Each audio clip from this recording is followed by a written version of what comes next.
it's caused appalling disasters.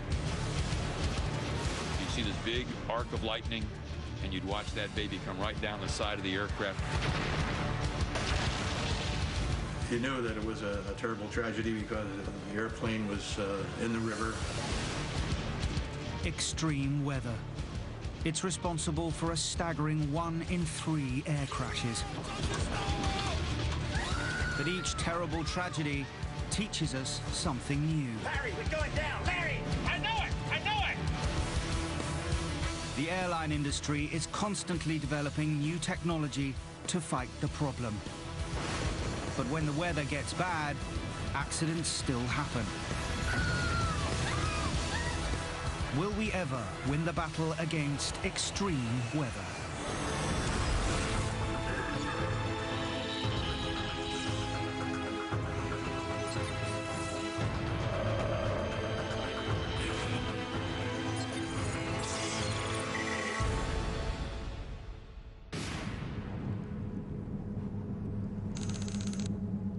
Dusk, Washington, D.C. Air Florida Flight 90 waits at Washington National Airport. It's bound for Fort Lauderdale in Florida, but the weather is appalling. The airport is blanketed in up to 10 centimeters of snow, and the temperature drops to -4. It's a time when pilots need to be particularly attentive to the hazards of snow and ice. It was snowing, it was freezing cold. David Learmount is a pilot and aviation journalist. Every time winter comes round, all the good airlines remind their pilots they must be aware of all the risks that winter throws at them. On board Flight 90, the 79 passengers and crew have been delayed for over an hour and a half by the snow and are impatient to get off. One of them is Joe Stiley. He's told his wife he'll only be away 24 hours and will then take the children on holiday. At 3:59 p.m., the Air Florida flight is given permission to take off. Flight 90 gathers speed down the runway.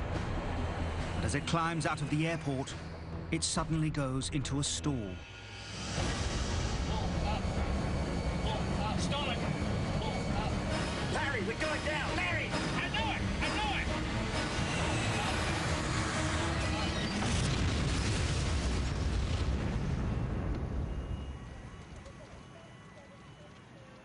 The aircraft has plunged into the icy waters of the Potomac River. Within seconds, only the tail is visible. Then, against all the odds, a small group of survivors bob to the surface. Ice prevents rescuers reaching the struggling figures.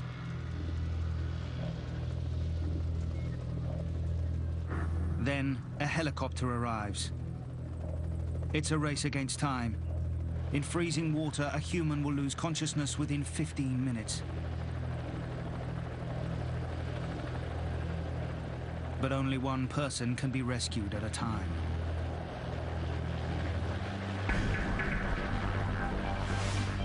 The first to be winched to safety is business executive Bert Hamilton.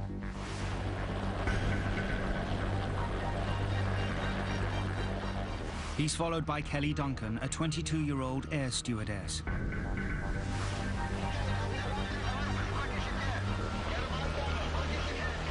Miraculously, she's only suffering from minor injuries. Eventually, a rope is thrown to a third survivor. Joe Stiley has been badly injured and is desperately trying to stay afloat. I was holding on to a piece of the tail section. I held on the rope and let him drag me out. To save time, Joe grabs another survivor. Priscilla Tirado has lost her husband and child and is in extreme distress. I tried to get the rope that they gave to us on her. But he hasn't got the strength to hold on, and she's left floundering in the icy water. Time is running out.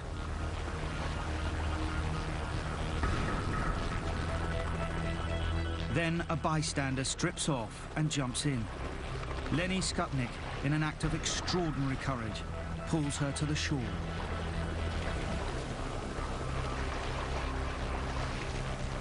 In all, 5 survivors are rescued from the water.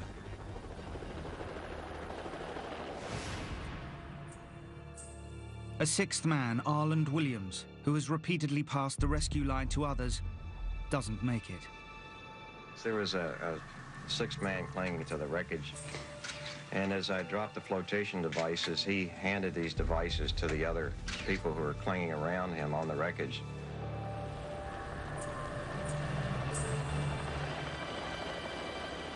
A span of the 14th Street Bridge will later be named after him.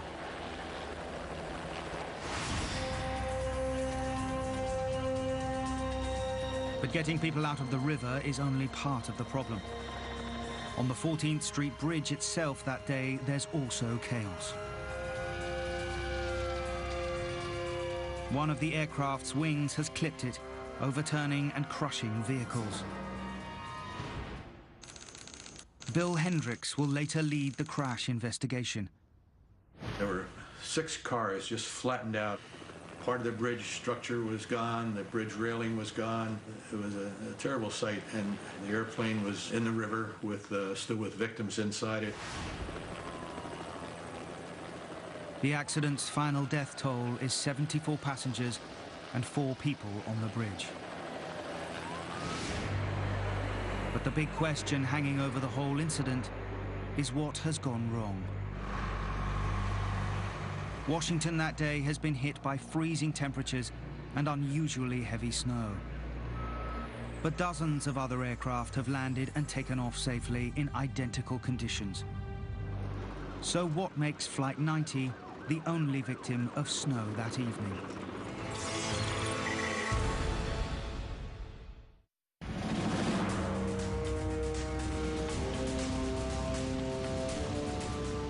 In the days after the accident, divers and cranes are brought to the crash site on the Potomac River. The first task for the chief crash investigator, Bill Hendricks, is to locate and retrieve the flight data recorders. It will eventually take 7 days to get both the cockpit voice recorder and the flight data recorder ashore. It's a moment of triumph for the divers. Now at last, Hendricks can piece together what's happened. Once we got the flight recorders, it came together quite clearly what the cause of that accident was. The first clue is something that happens 50 minutes before takeoff.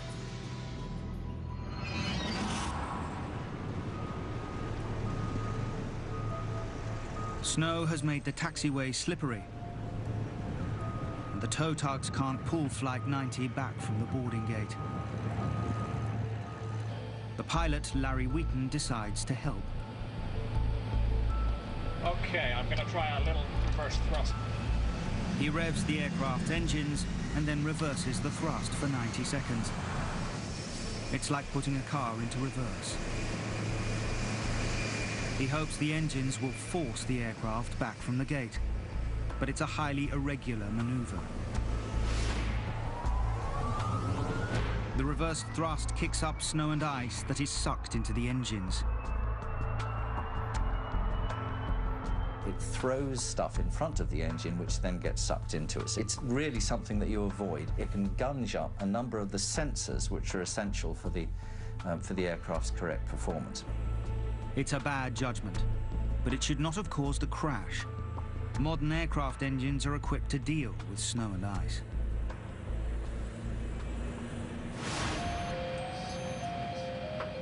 But then, Bill Hendricks finds something else. It happens during the pre-takeoff check. Air conditioning pressurization. Set. Engine on the ice. Off. The crew has failed to turn on the engine's de-icing system. This is a system for heating the front edge of the engine intake, warming the incoming air.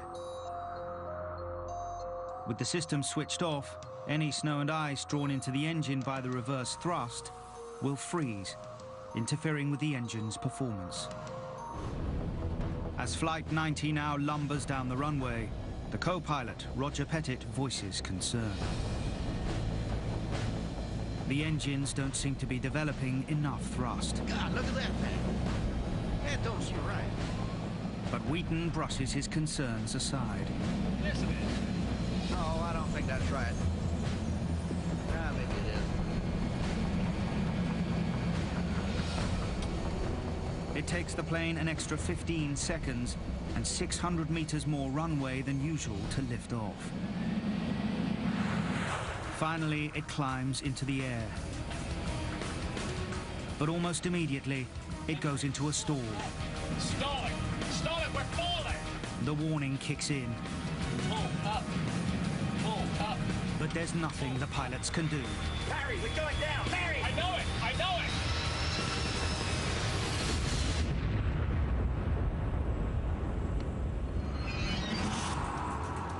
Piecing the evidence together, investigators can now establish how a combination of human error and extreme weather caused Flight 90 to crash.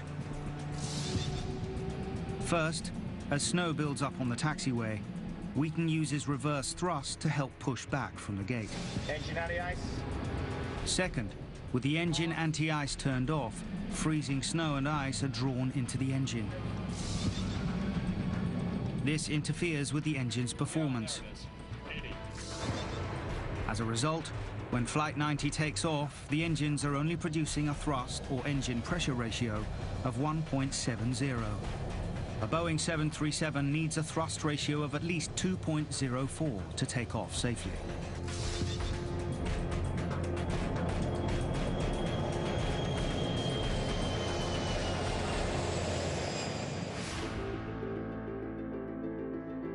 The final investigation finds the pilot, Larry Wheaton, guilty of a catalogue of errors.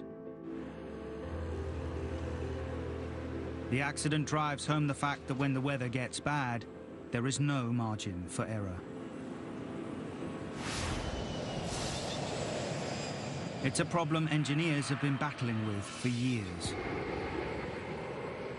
The modern fight against extreme weather goes back to the 1970s.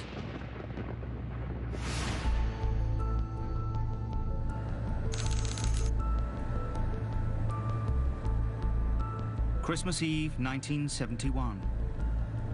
Lancer Flight 508 is bound for the remote Peruvian town of Pachalpa. On board are 17-year-old Juliana Kopka and her mother, Maria. Her father runs a wildlife research station in the jungle, and the family plan to spend the Christmas holidays together. I was very excited and looking forward to seeing my father. I hadn't seen him for a long time. The research station was also like a second home to me, and I was really thrilled to be spending a couple of months there. It's a busy flight.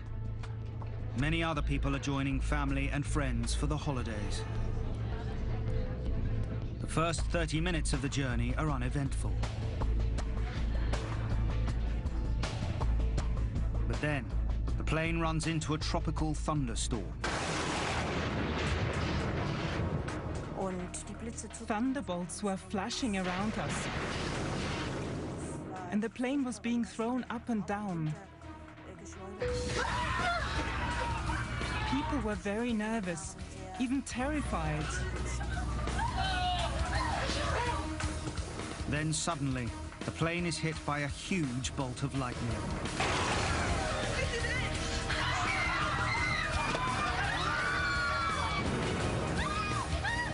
Everything is thrown around. It goes through my mind like a film. Everything went very fast. The pilots fight to keep control. But the plane is breaking up.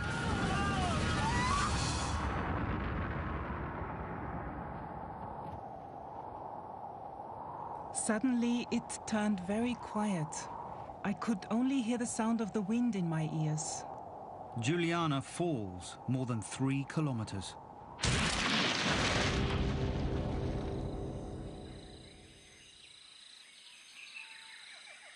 Yet miraculously, she survives, still strapped into her seat.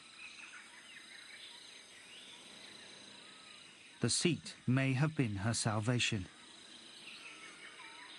I ought to have injured myself very badly when I hit the treetops.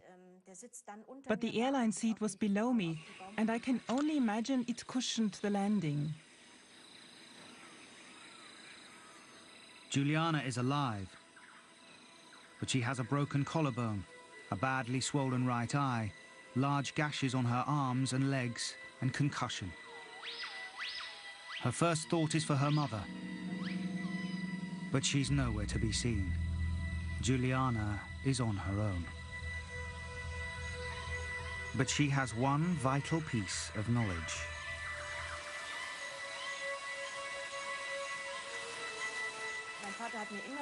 My father used to tell me, when you get lost, you should try and find a stream or running water. He said, follow that stream and you will find a bigger stream, and that will turn into a river. And then you'll find people living nearby.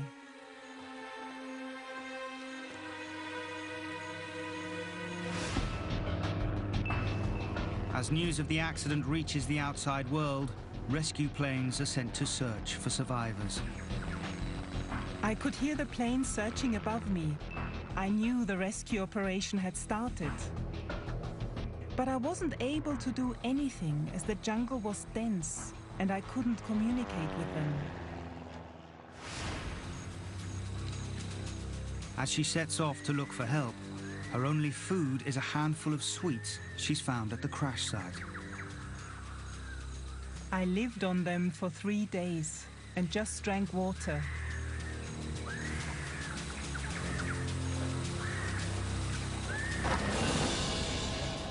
There were piranhas in the river.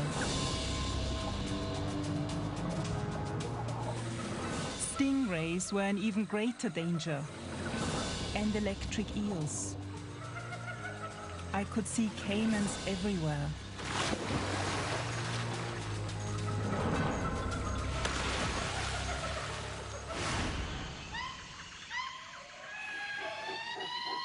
As the days and nights go by, she becomes increasingly exhausted and disorientated.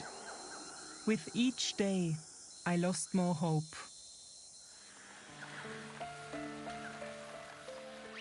I had moments when I was desperate, especially during the nights. The nights were horrible.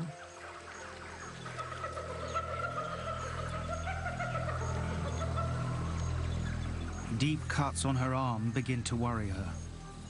I felt there is something in my arm. It kind of hurt. Something was moving in there. I couldn't see it properly, but when I twisted my arm, I saw that little white heads were looking out. The wound has become infested with flesh-eating maggots.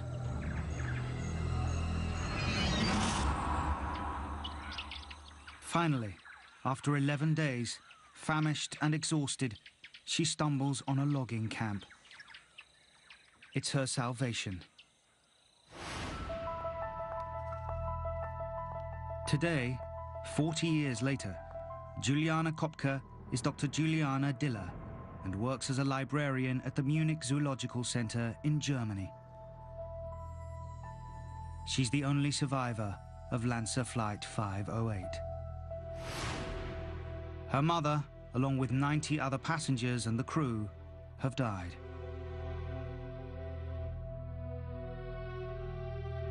Memories of the accident are always with her. Mostly, it's an atmosphere, a sound, a smell, sometimes even a color. And I'm taken back to the situation then.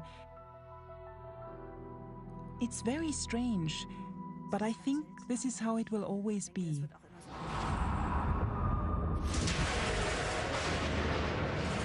When aircraft investigators later examine the accident, they find a chain of events leading up to the disaster.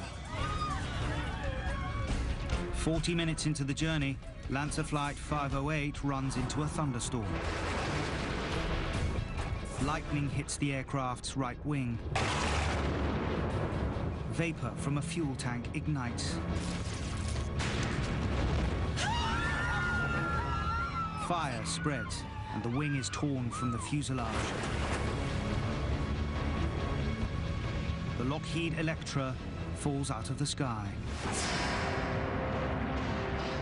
It's one of several accidents during the 1970s and 80s that are attributed to lightning and marks the beginning of an attempt to find solutions to the hazards of lightning strikes.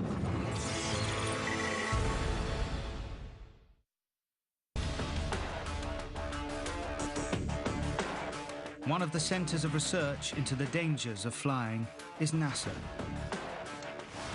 At its research center in Langley, Virginia, it drop tests helicopters, crashes passenger cabins, and develops new forms of cockpit instrumentation, all in the name of improving aircraft design. But during the 1980s, one of the most important topics of research is lightning. The work is particularly urgent because from the 1980s onwards, increasing numbers of aircraft are built using carbon fiber components in the fuselage. It's lighter, but more easily damaged by lightning than a conventional metal fuselage. Modern planes also depend on sophisticated electrical instruments that are damaged by the electromagnetic field of a lightning storm.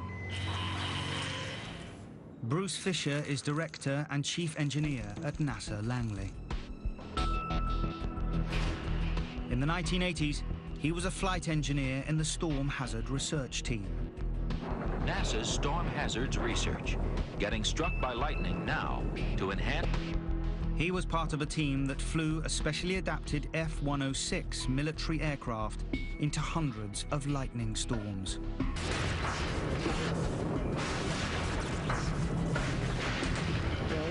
You'd see lightning flashes around. The spectacular ones are the ones that hit the nose boom. Because you'd see this big arc of lightning, and you'd watch that baby come right down the side of the aircraft, right by the canopy where you're sitting. Fisher's research provides important insights into combating the hazards of lightning. We had to try and gather in-flight lightning data. We discovered that almost every single lightning strike to an aircraft in flight is triggered by the aircraft itself. The presence of the aircraft causes a lightning strike to be there that would not otherwise have occurred. They also find that a lightning strike can discharge an electric current of up to 200,000 amps in a single second. 1 amp is sufficient to kill. This huge current can attack an aircraft's fuselage, burning a hole through it. By the late 1980s, NASA can advise aircraft manufacturers how to make aircraft lightning-proof. Fiberglass components are reinforced to withstand lightning strikes. Aircraft fuel is made less explosive. Electrical equipment is carefully shielded. Today, lightning is rarely a problem. But events will show there's another side to storms that can be equally hazardous. High winds.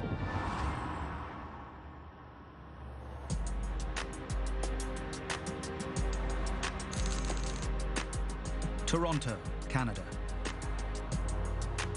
It's a summer evening and Air France Flight 358 from Paris is approaching Toronto International Airport.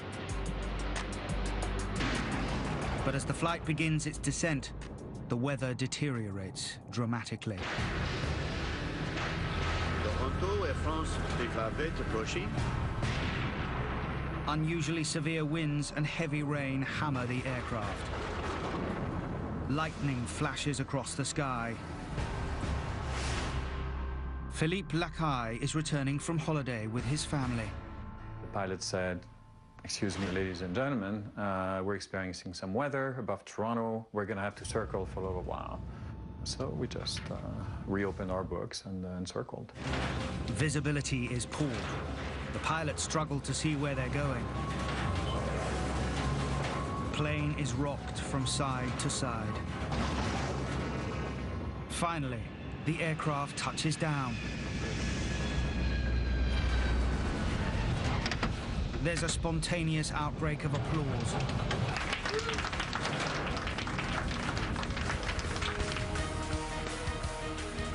But the ordeal is not over. Moments later, still traveling at nearly 200 kilometers an hour, the plane runs off the runway.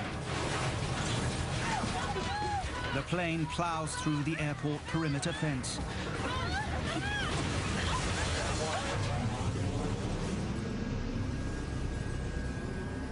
And finally comes to rest in a small ravine. And everybody was like stunned, in shock, you know? First of all, to be alive, because how can you survive this kind of event? You know, it's just miraculous. But also, what are we doing next now? What's going on?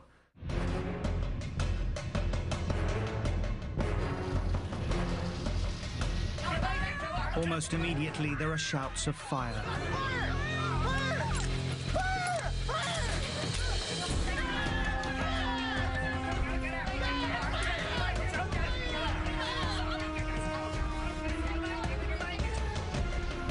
When fire breaks out, there are only about 90 seconds to evacuate an aircraft before fire reaches the fuel tanks. It was like a vision of hell. It's everybody for themselves. The smell of burning fuel. As the last passengers scramble to exit, Flight 358 bursts into flames.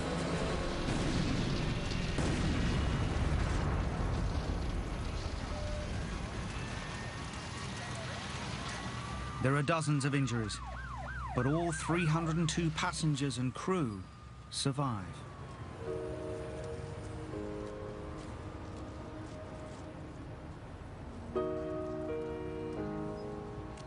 Six years later, Philippe Lacaille is still living with the emotional scars. You never forget this kind of emotional upheaval. It was very hard.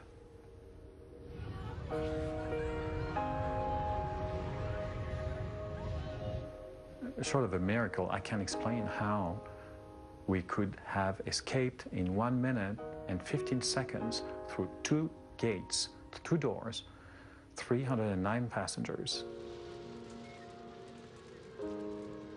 The episode is dubbed the Toronto Miracle.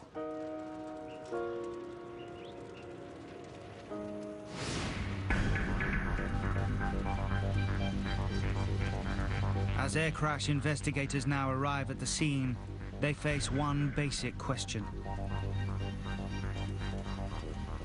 Why did a plane equipped with the most modern navigation aids shoot off the runway?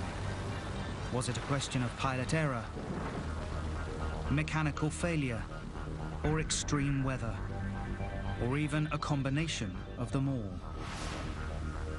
They take data from the aircraft's charred and scorched black boxes. Réal Lavasseur is the chief crash investigator. So we looked at the brakes, we looked at the tires, we looked at the engines, we looked at all the systems, the hydraulics and all the other systems, electrical, whatnot, and there was absolutely nothing wrong with that aircraft. But when they analyze Flight 358's last moments, they uncover what appear to be a number of pilot errors.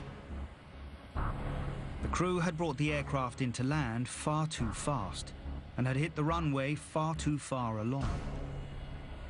I don't think they had a clear realization at that point as to how much runway they were leaving behind before they landed the aircraft. And consequently, the aircraft lands quite long, about halfway down the runway. As the end of the runway appears, the plane is still going too quickly.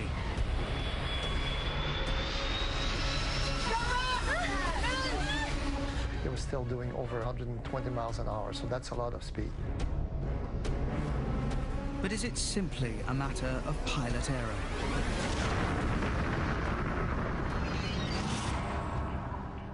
As investigators look further, they find a more complicated story. The pilots may have also been victims of exceptional weather. They may have run into a dangerous phenomenon known as wind shear.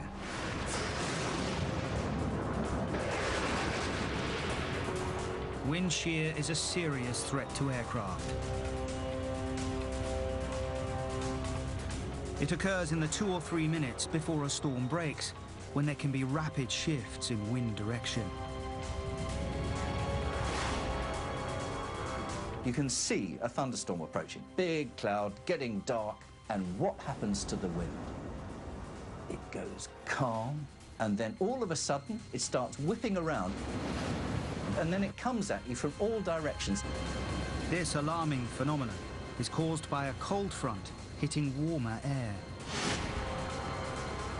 In their worst form, these winds are like mini tornadoes in reverse. Highly concentrated coils of wind that instead of spiraling upwards, spiral downwards. They are known as microbursts or downdrafts. They're considered so potentially lethal that during the 1990s, NASA spends millions of pounds investigating them. Paul Robinson worked on the NASA wind shear program. Microbursts form underneath large thunderstorm cells that can extend up to 50, 60,000 feet. Aircraft flying through that will experience very strong horizontal wind variations. NASA scientists discover how microbursts can cause a pilot to make errors. A column of cold air sweeps down from the cloud base, accelerating as it goes. As it hits the ground, it spreads out horizontally. Then it curls upwards like a series of waves. An aircraft flying near this will experience a wind that starts as a headwind and then turns round and becomes a powerful tailwind. When aircraft are slow and low and trying to control their speed as well as they can, the combination of the two in a microburst can be very hazardous. Wind shear, or microbursts, are believed to be responsible for a number of disasters. 1982, Pan Am Flight 759 crashes in New Orleans. 153 people are killed. Likely cause, microburst. 1985, Delta Airlines Flight 191 crashes at Dallas Fort Worth Airport. 134 people die. Cause, microburst. More recent accidents linked to severe wind shear include a US air flight that crashed in 1994 and a Goodyear airship that crashed in 2005.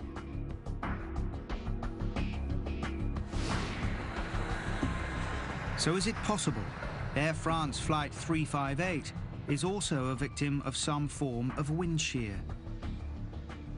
Experts differ on the details, but they've pieced together what probably happened. As the aircraft comes into land, it runs into powerful headwinds. Visibility is appalling, and the pilots battle to see the runway. Then the wind whips round to a tailwind, and the plane picks up speed. As a result, it's carried too far along the runway and lands much too fast.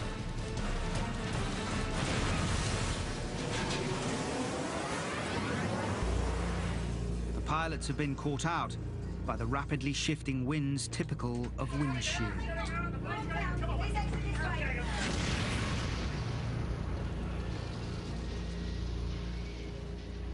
The investigation concluded that this crew landed an aircraft in very much reduced visibility in conditions where a crosswind was beyond the limits of the aircraft. extreme weather has claimed another victim.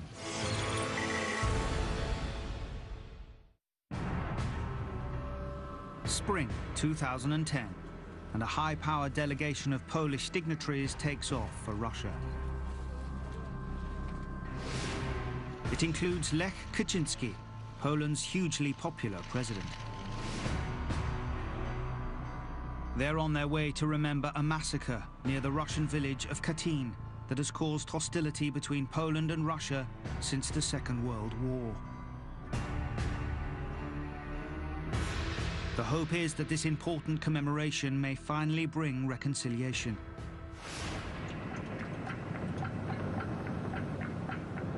But as the Polish aircraft nears the Russian city of Smolensk, it's enveloped in fog. Landing is going to be difficult. Good morning, Smolensk. There's a Polish military 101, estimating in 5 minutes.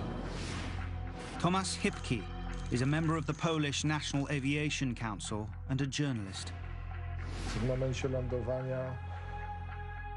There were places where fog was touching the ground. In other places, cloud base was way below 100 meters, and the visibility on runway was just 200 meters. So, weather conditions were much too bad for landing.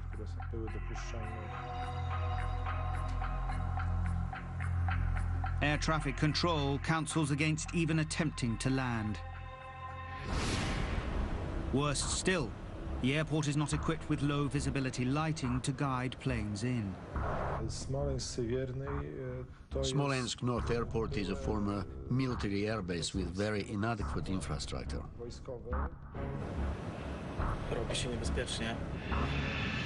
But the pilot continues to attempt to land. He makes one, then a second attempt to bring the aircraft down.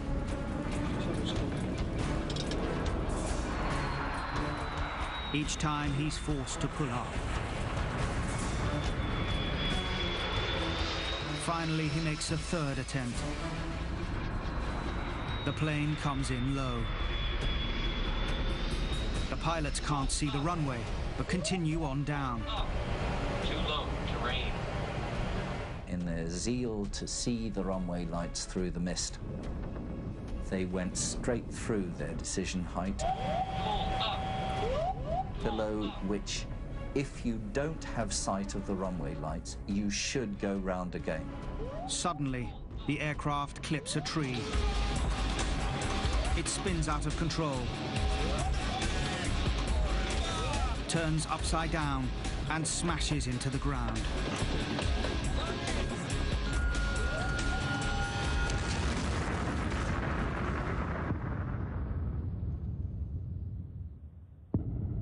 The wreckage is scattered around, nearly 200 meters short of the runway. All 96 people on board die. They include not just President Lech Kaczynski, but senior members of Poland's parliament. People in Poland died, so I don't know how will the future of our country look like. The country declares a period of national mourning. A full crash investigation begins immediately. It's a joint Russian-Polish operation. Investigators soon find there are no signs of mechanical failure. The 20-year-old plane has recently been extensively overhauled. But that leaves a puzzle. The overhaul has included fitting the Tupolev Tu-154 with a sophisticated terrain avoidance system, which warns a pilot if he's too low or in danger of hitting something. Caution, terrain. Caution, terrain. Pull up. The inquiry hasn't been completed, but leaked transcripts from the cockpit voice recorder show that as the plane comes in, the system issues several warnings. But the pilots ignore them. Why have they done something so obviously dangerous?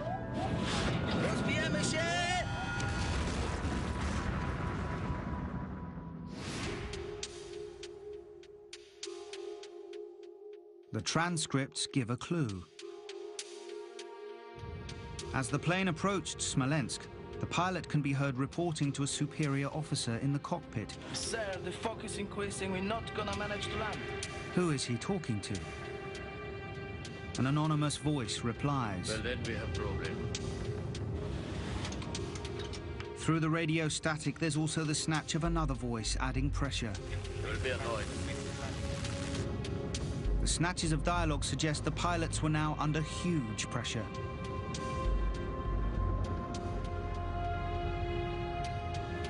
Should they risk a difficult landing, or should they abort a mission that carries international importance? Pilots who are flying VIP flights are under a particular kind of pressure. So they really did want to do their duty, these pilots, and get all of those important people in. So they were told by air traffic control what the visibility was. It was nothing like good enough to make a safe landing. But they said, we'll go and have a look at it anyway. Moreover, the crew are military pilots accustomed to taking orders and risks. Warto pamiętać, że piloci generalnie są szkoleni. Military pilots are trained to take more risks than civilian pilots. The crew in this case had come more or less straight from military school. The idea of risk-taking was firmly ingrained in them. We may never know if this is what happened. Important sections of the leaked transcripts have been deliberately deleted. Ten stenogram, który został ujawniony, nie jest kompletny. Some people believe Russians deliberately left gaps in transcript because what they found was damaging to Polish interests. What is certain is that if these holes are not filled, this riddle will never be solved. But the transcripts that are available have led some experts to blame the pilots for abdicating their responsibility. It doesn't matter if the president of Poland is on board. The person who is in charge of the aircraft is the captain of the aircraft. He is more senior in that environment than the president is. In the end, you're a trained professional. You're the one who carries the can for anything that goes wrong. According to this version of events, the pilots had simply forgotten that when the weather gets bad, there is no substitute for their own skill and judgment. In Poland today, the hope is that lessons will be learnt and there will never be a similar accident again.